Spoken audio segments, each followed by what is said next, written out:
Documentary simply means storytelling, right? Creating a story. But there's many different ways to do that.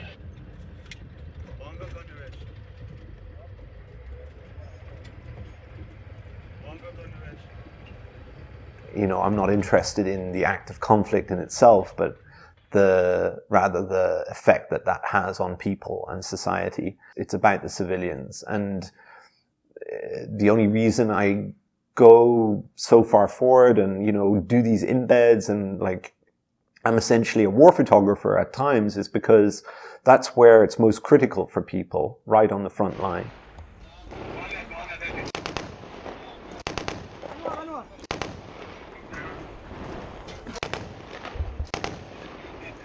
That's where there's usually no one to see what's going on.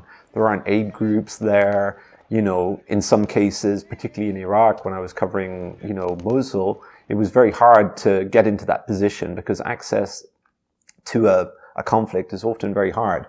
But that's where it's most important to really see what's going on and to tell the full story. So that's why I go so far.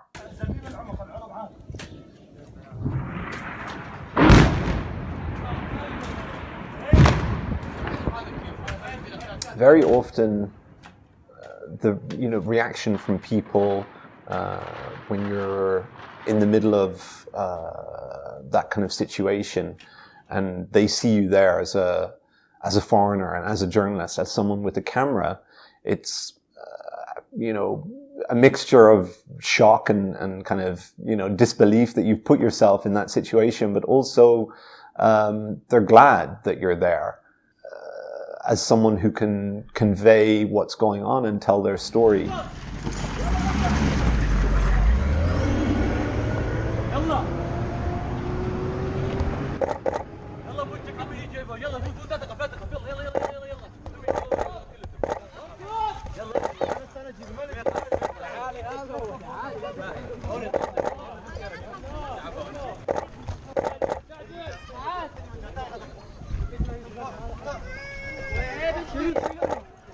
Doesn't matter how many times you do something like that and you go to places like that, it's still scary. That's normal. So I try and, listen to that feeling when I'm working in a war zone, because that's your instinct, to be afraid. And as soon as you don't listen to that, that's when you're probably going to get into trouble. So, fear is okay.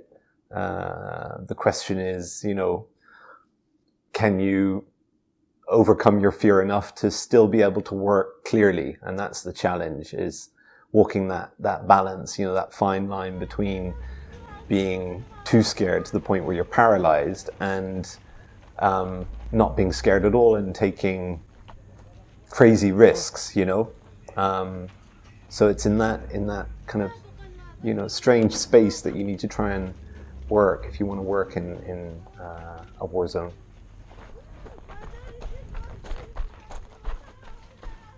The message of the book is the massive toll that war takes on the people who are caught up in it. It's the result of over 2 years of work documenting the fight to defeat ISIS in Iraq and Syria since 2016, 2017, through to 2018. And then, let's say the latter half of the book is about the aftermath of those conflicts and that, that kind of mass operation that went on in Iraq and Syria, and the huge destruction that was wrought on those places, and the massive casualties that were inflicted on the civilian population. And in fact, all the way through, even, when I was actually documenting the fighting, like we were talking about, it's a lot to do with the civilians who are caught up in that.